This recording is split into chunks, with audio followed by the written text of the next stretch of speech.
Hello, ladies and gentlemen. Today,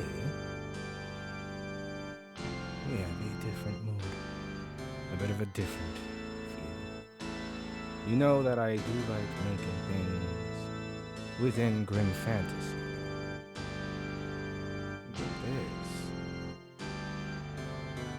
this is probably more square in the face of horror.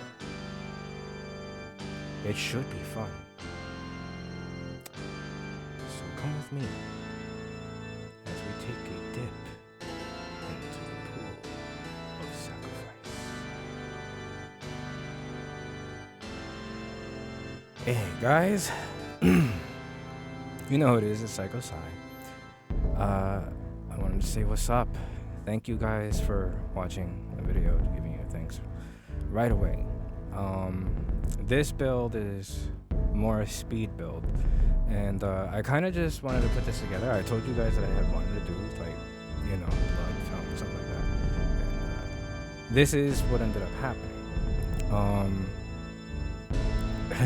I'm sorry about my hairy arm in a way like that. But yeah, I wanted to put this thing together using a lot of the materials I already had. So I did use styrofoam.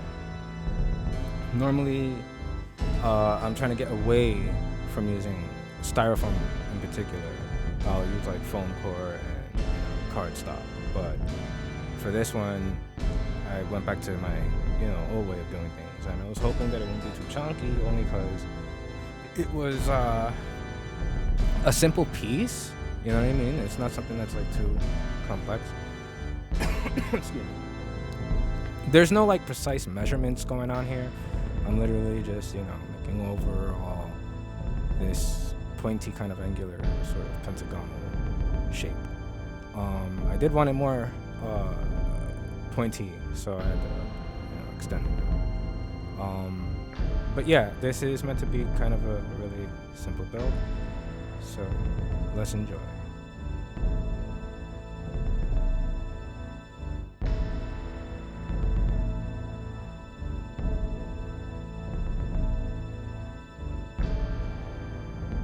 Once again, sorry about my hairy man arms.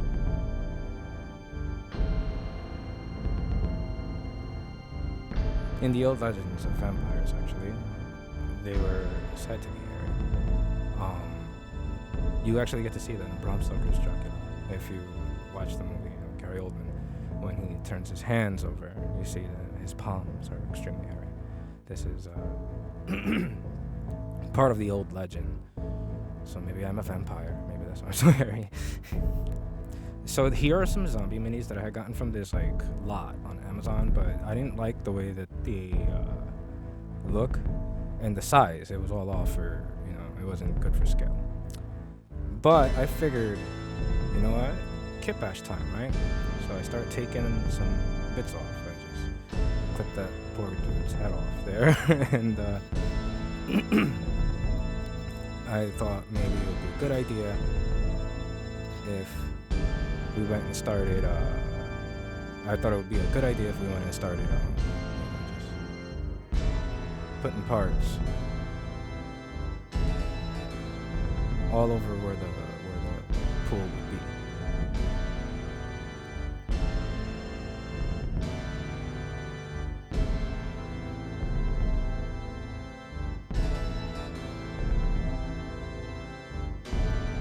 The cool thing about this process was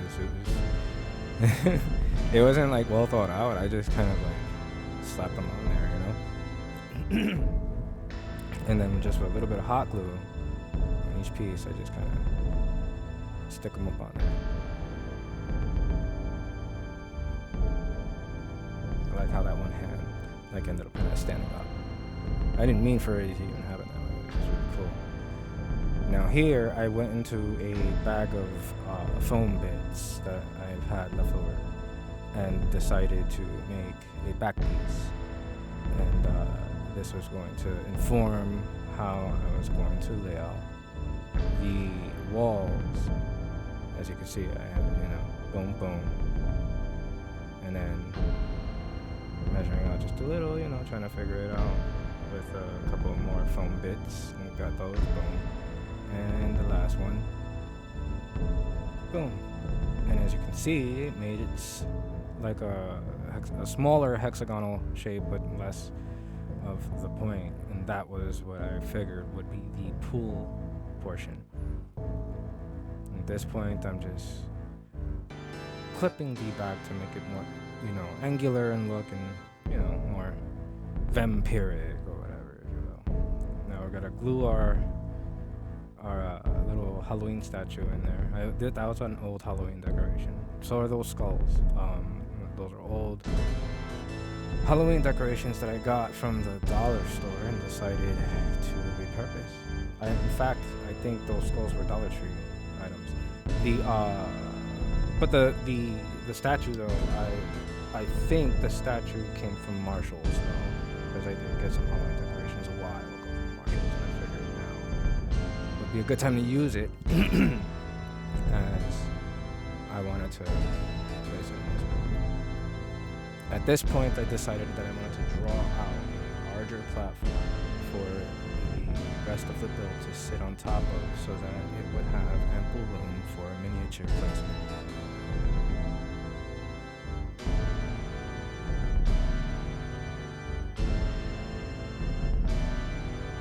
It's so satisfying. Fun comes out. Yeah, I know the little balls and stuff, but it doesn't matter. I don't mind. Now just glue that on top of there, on top of our bottom, wider, bigger base.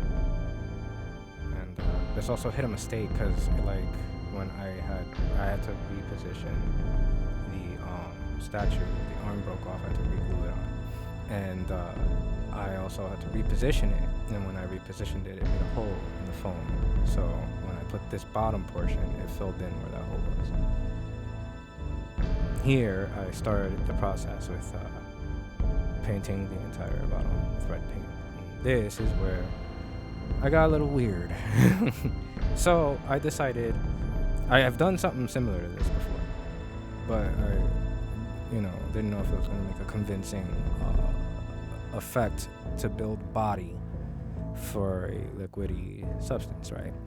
So I'm taking paper towels and I'm ripping them into pieces, and then with the red paint and glue, kind of just dabbling all over and dabbing it into the pool to cover everything. And I find that it blankets everything pretty good, and as you can see, and it starts to create body.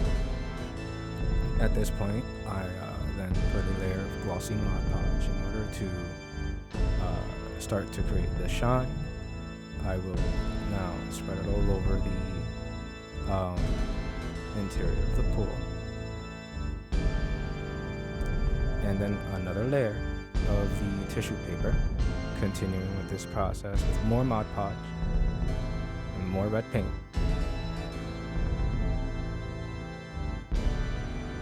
It's just a matter of layering it up, trying to produce body. It was layer. All those layers. It was wild. Now, I'm adding crimson on top, and the crimson is going to make the pool of sacrifice seem more sacrificial, if you understand my meaning. It makes the blood look like blood. And it's still a little light at this point, but it will darken as it dries. Not to mention with the next step, there's going to be some of that going on too. You'll see. But yeah, I made sure to get it all in there, and that's kind of what you got. You got this pool of sacrifice. Now, I don't know if this actually came through after the paint job. I just kind of was sort of trying to make runic symbols, sort of symbol-ish things all around with this marker. And then I paint all over it. I paint all black. I decided that I was going to paint it black in order to produce a sort of stone look, and also painting it black is probably a good choice in the beginning. I probably should have done that in the inside of the pool. I didn't do that in the inside of the pool in the beginning. I probably should have done that in the beginning. every now and then I'm going back into the pool and I am manipulating all of the I'm manipulating all of the stuff inside the pool in order to help wrap the paper towel around the fixtures inside. After it's been completely painted black, I had then decided to use a paintbrush to carry some of the red paint from the pool and decorate around the rest of the piece in order to bring a little bit more activity to the pool of sacrifice. Then I take some white and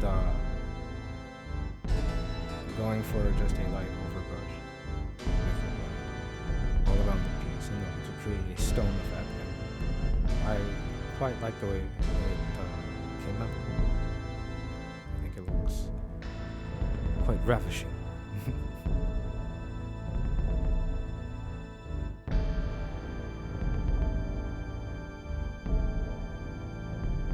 Making sure to get some of the blood in the eyes of the skulls because I thought it would look